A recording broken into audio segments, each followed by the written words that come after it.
I'll just say hi Nancy. Hello, here we are again. Here to talk a little bit about our sustainability journey. Yeah, we thought we'd just have 10 minutes out about how we've changed and how we see our journey going. So how would you say we've changed, Eileen, since launching in 2017? It's gone very quickly.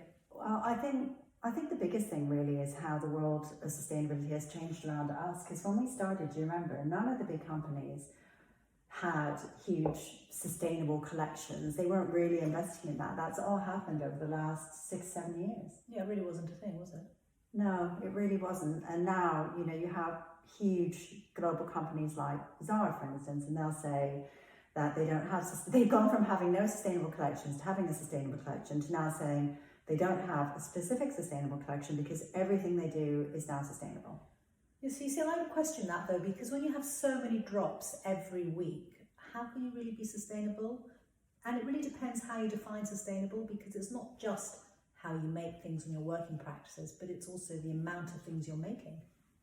Yeah, I think that's really true. And I think that question around what is sustainability is something that, well, we may not ask ourselves that all the time, but when you're in a shop, we're all consumers. Sometimes you want to make the right choice, and it can be really confusing and really difficult. And sometimes it can feel really expensive. Absolutely. And I think I would say, certainly as a consumer, the most important thing when you're buying something is obviously you've got to love it, because there's no point buying something that's sustainably made, ticks all your boxes, but actually isn't something you're going to consume, you're going to wear. That's obviously got to be the first point. But then after that, there are so many different avenues you can go around. And I mean, we're not perfect, but we do try to tick as many boxes as we can. That's true. And I mean, even down to, I know there's a huge thing around mushroom leather lately. In the last couple of years, it's been a huge thing, and they've rushed to market with it, which sounds great. You're building leather out of mushrooms, so it's completely biodegradable, it's natural substance, you're not really polluting. And wasn't there pineapple leather before that? Pineapple leather too, but I think the difficulty with both of them is because they've rushed to market, because it is a biodegradable substance, they coat it in plastic to make sure that it doesn't melt when you're out and about. So I think finding the balance is really difficult. Yeah, everything has its pluses and minuses. So I would say for us, I think the most important thing, certainly for me, in terms of how we produce things, is making sure that all the people are treated well. Because there are a lot of companies who, they'll use organic, they will spend a lot of time finding the right materials, but maybe if you're not paying those fair wages, for me, that doesn't then tick your sustainable box, because you've got to actually make sure everything in the supply chain is fairly, or everyone in the supply chain is fairly remunerated. Exactly. And I also think, we do bang on about it, but we're proud about it. Our 5-mile radius, the fact that we do everything in London in a 5-mile radius just means that we are saving on transport, emissions, waste, etc., etc. So, but more importantly, we see those people. Yeah. We know how the companies we work with treat their staff. So even though we don't have official accreditations, which obviously are very expensive, we don't need them in terms of satisfying ourselves that we're meeting those criteria. Exactly. So where do you think the world of sustainability is moving for fashion? Where do you think we would move?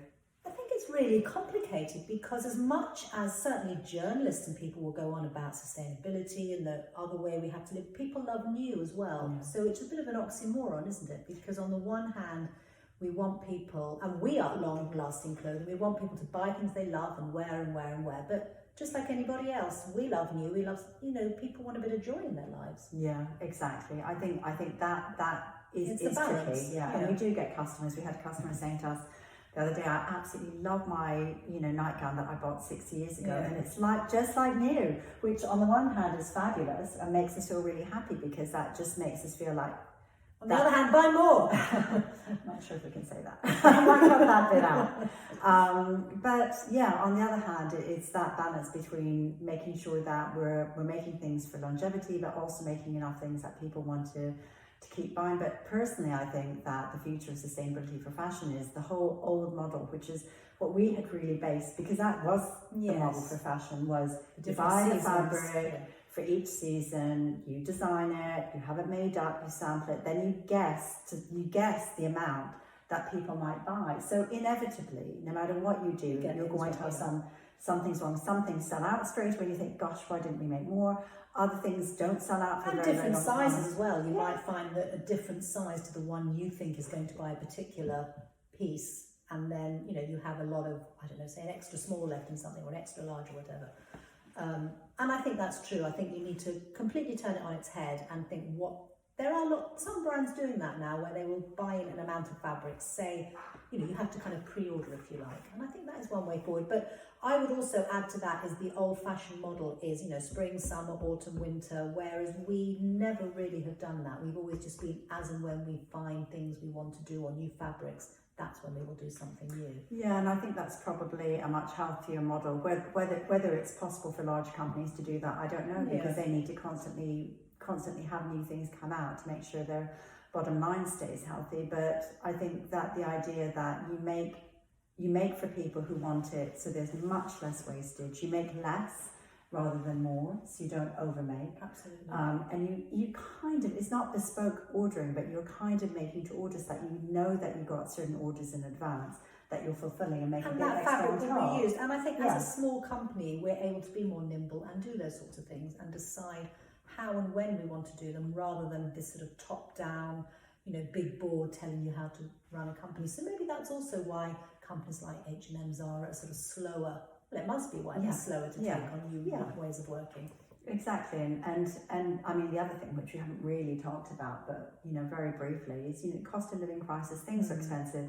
Last year and a half ago, we had huge amounts of discussion about lowering our prices.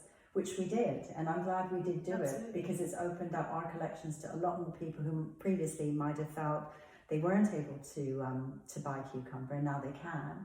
But obviously, it's come at a cost to us as a company. But then you also look at but we also wanted to be bought to actually use the things we have as well. Exactly, and also, but I think the difficulty is when you start getting to those products which are so inexpensive.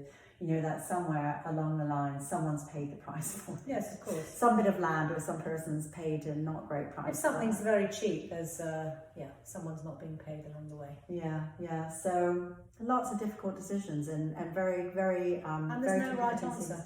No right answer. No, the right answer is what you said very early on, Nancy, which is when you buy something that you love, because then you're going to use it. You're going to wear it. We all know that the carbon footprint of something, we've done a lot of research around this, a lot of it is based on how many times how long you keep something. So, that t-shirt that you've kept of your boyfriend's from 20 years ago, you've worn it a million times. Enjoy. Those are the best things in a sense, because you've worn them a lot, and then one day maybe they'll be turned into a rag and get carried on getting used, and then ultimately that's better for all of us. Yeah. Let us know what you think.